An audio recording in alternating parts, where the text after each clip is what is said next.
तो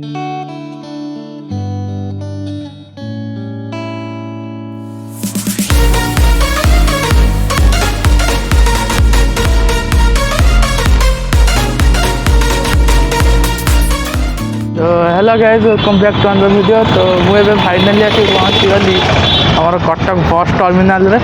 तो ये चलतु जा भितर को देखा केमती कौन होती। तो ये तो आम बहुत गर्वर कथा आम जेहेतु कटकिया आम गोटे गर्वर कथा है। बहुत बड़ माने ब्यूटीफुल जिनसा तो आपण मैंने देखो जेबे। तो ये देखो गाइज, यहाँ हूँ आमर बस टर्मिनाल गेटा। तो आपड़ यू देखुं एपटू सेपटे जाके जो सब आप देखुं ना, ये सब आम सब रिसाइकल मटेरियल तैयारी। तो ये तो आम आई सकाल सकाल आई देखिए। तो आप इवनिंग आसे तो आप भ्यूटा मस्त बहुत भल आस भ्यूटा। तो एमती किसी अच्छी। तो ये टोका आमर ये गाड़ी टिकेट काटिक आऊँगी चल चलिक आऊँगी। तो सेपटा हूँ आम इंटेरियरटा यू पूरा एजाक लंबी पूरा मोबाइल फ्रेम रे आसुनी। तो ये चलते भितर जावा और तार इंटेरियरटा देखिया। तो चलते जा भितर को। तो गाइज एबे आम चलू भितर को जावा। तो आमर एपटा लेफ्ट राइट दुईटा कर्नर बहुत बढ़िया बढ़िया जिनस दुईटा होती। तो मुझे आपने सीटे देखा। तो यहाँ आम लेफ्ट कर्नर रही पूरा पित्तल मटेरियल तैयारी होती। दीप स्टाइल रही कि दीपटू साइज बहुत बड़ बड़ होती कि बहुत सुंदर देखा। तो आमर राइट साइड रे भी आउर गोटे बढ़िया जिनसा होती। तो चलते तेज जावा सेपट को, सेपट जाए देखा। तो ये आमर से पित्तल मटेरियल तैयारी होती माने घंटा टाइप रही। तो ऊपर 12टा तले 6टा एपटे 11टा गोटाए एमती घंटे घंटा स्टाइल रही। तो बहुत ही बढ़िया देखा। एबे आम जा भितर को, भितर जाकि पूरा इंटेरियर टाक कभर करिया। तो एबे चलते जा भितर को।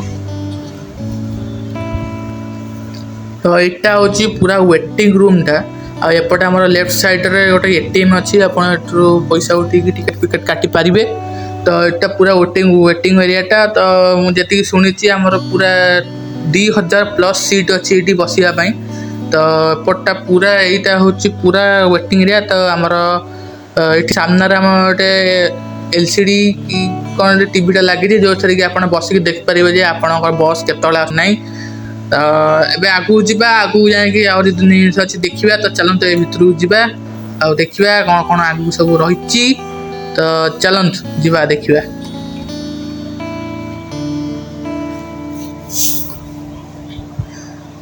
तो गाइज यहाँ हूँ आमर पूरा प्लाटफर्मटा। यहाँ प्लाटफर्मटा सेपट साइड बस एपट साइड बस। तो तापर साइड सेपट साइड बस। आठी भी आमर वेटिंग एरिया भाया अच्छी। दुनिया सीट सब पड़ी लोक ये बसिकी अपेक्षा कर बसर। तो ये गोटे बढ़िया जिनसा गाइज देखूँ। यहाँ गोटे घंटाटे तैयारी आईटा जो मटेरियल तैयारी यहाँ हूँ गाड़ी पार्ट्स तैयारी जो पार्ट्स डैमेज होता से पार्ट्स तैयारी। तो एपटार सेपटे टॉयलेट हरिका अच्छी, बाथरूम हरिका अच्छी। तो एपटे किसी दुकान भी खोला हम खोला है इनागुरेट है। चलते जा से राइट साइड को जा देखा कौन अच्छी। तो ये प्राय किसी दुकान खोला हो गला माने 2-3टा दुकान खोला अच्छी आ खोला है। तो सेपटे आगुरे आमर गोटे आहार अच्छी मैंने से खाईपारे। आ लेफ्ट साइड रे आपको कूपन ना पड़ो। कूपन नहीं कि आप भितर को एंट्री करेंगे। आउ एंट्री करके आपड़ से जहाँ चाहिए ता खाईपारे पैसा देकी। यहाँ हूँ आम आहार गेटा। तो आपको आउ टे बढ़िया से देखिए दूसरी आहार गेटा। तो ये महाशय बुलची ये आर किसी काम धंदा नहीं, खाली बुलची ये कौन कर। तो यहाँ हूँ टोटाली आम आहार गेटा। यहाँ बढ़िया देखा। तो चलते भितर जा इंटेरियरटा देखिए। तो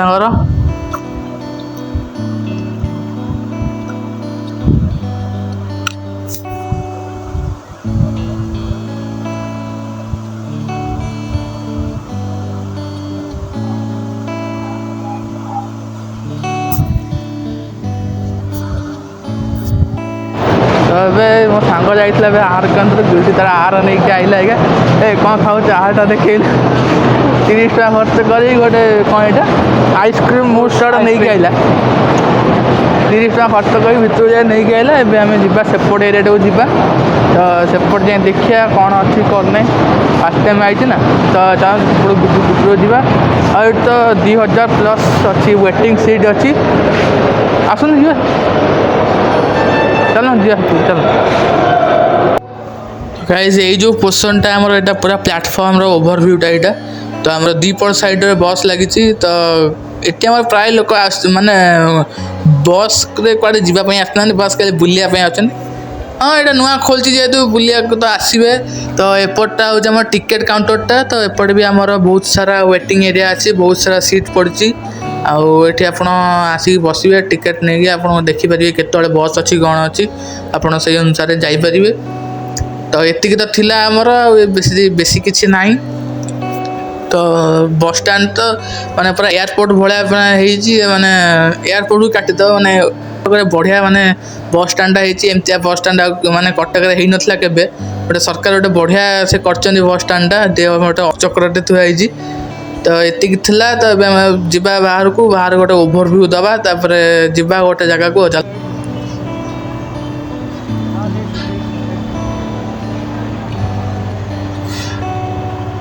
ତ ଏଇଟା ହେଉଛି ଆମର ଟୋଟାଲ ଓଭରଭ୍ୟୁଟା ଆମର। ତ ବଢ଼ିଆ ଗାର୍ଡ଼େନ୍ ଟାଇପ୍ର ହେଇଛି, ବଢ଼ିଆ ଦେଖାହେଉଛି କିନ୍ତୁ ବସଷ୍ଟାଣ୍ଡଟା।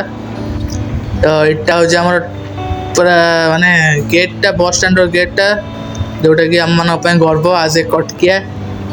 ତ ଏତିକି ଥିଲା। ତ ଏବେ ଯିବା ଆଉ ଗୋଟେ ବଢ଼ିଆ ଜାଗାଟାକୁ, କାହିଁକିନା ଏବେ ଟାଇମ୍ ହେଇଗଲାଣି, 1 ବାଜିଲାଣି। ତ ଭୋକ ଯେହେତୁ କଲାଣି, ଗୋଟେ ବଢ଼ିଆ ରେଷ୍ଟୁରାଣ୍ଟ ଯିବା, ସେଇଠି ଯିବା, ତା ସାଙ୍ଗେ ସେଇଠି ଖାଇ ପିଇ ଘରକୁ ଯିବା। ଆଉ ଚାଲନ୍ତୁ ସେଠି ଯିବା। ତ ଏବେ ଆମେ ଆସି ପହଞ୍ଚି ସାରିଛୁ ଆମର ଇଭା ରେଷ୍ଟୁରାଣ୍ଟରେ, ଯେଉଁଟାକି ଆମର ସେଇ ଖାନନଗର ଲାଇନ୍ରେ ହିଁ ପଡ଼ିବ, ରୋଡ଼ରେ ପଡ଼ିବ। ତ ଭିତରକୁ ଯିବା ଦେଖିବା।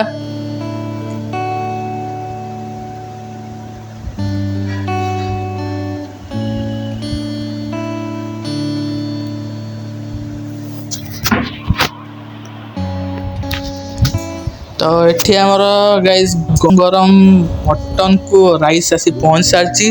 ଆଉ ବହୁତ ହି ଆଫୁଲ ପ୍ରାଇସ୍ରେ ମାତ୍ର 130 ଟଙ୍କାର ମଟନ୍ ଥାଳି, ଆଉ ଅନଲିମିଟେଡ଼ ମାନେ ଭାତ ଆଉ ଗ୍ରେଭିକୁ ଆପଣ ଏଠି ଅନଲିମିଟେଡ଼ ନେଇପାରିବେ। ତ ପିସ୍ ଗୁଡ଼ା ବି ବହୁତ ବଡ଼ ପିସ୍ ଅଛି, ଏଥିରେ 3 ପିସ୍ ଆପଣଙ୍କୁ ମଟନ୍ ମିଳିଯାଉଛି। ତ ଏବେ ଟିକେ ଟେଷ୍ଟ କରିବା।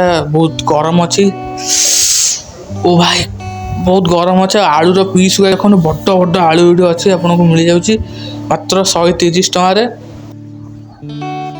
ତ ଗାଇସ୍ ଏବେ ମୁଁ ଆସି ପହଞ୍ଚିଗଲି ଆମ ଘରେ। ତ ମୋବାଇଲକୁ ମୋର ପୁନର୍ଜୀବନ ଦେଲା ପରେ ଭିଡ଼ିଓର ଏଣ୍ଡ ପାର୍ଟଟାକୁ ସୁଟିଂ କରୁଛି, କାହିଁକିନା ଆମ ମୋବାଇଲର ଚାର୍ଜ ପୁରା ଡାଉନ୍ ହେଇଯାଇଥିଲା, ସୁଇଚ୍ ଅଫ୍ ହେଇଯାଇଥିଲା ମୋ ଫୋନ୍ଟା। ତ ଗାଇସ୍ ଭିଡ଼ିଓର ଆଜି ପାଇଁ ଏତିକି। ତ ଆପଣମାନଙ୍କୁ ଯଦି ଭିଡ଼ିଓଟା ଭଲ ଲାଗିଥାଏ ତାହେଲେ ଲାଇକ୍, ସେୟାର, ସବସ୍କ୍ରାଇବ୍ ନିଶ୍ଚୟ କରିବେ, କମେଣ୍ଟ କରି ଜଣାଇବେ ଆପଣମାନଙ୍କୁ କେମିତି ଲାଗିଲା। ଆଉ ଆମର ଇଭା ରେଷ୍ଟୁରାଣ୍ଟକୁ ଯାଇକି ସେଠି ବୁଲିକି ଆସନ୍ତୁ, ତାର ଫୁଡ୍ ଟେଷ୍ଟ କରିକି ଆସନ୍ତୁ। ବହୁତ ହି ଆଫୋର୍ଡେବଲ୍ ପ୍ରାଇସ୍ରେ ଆପଣଙ୍କୁ ମିଳିଯାଉଛି। ତ ଆଜି ପାଇଁ ଏତିକି। ତ ଦେଖା ହେବ ଆପଣଙ୍କ ସହିତ ଆଉ ଗୋଟେ ନୂଆ ଭିଡ଼ିଓରେ।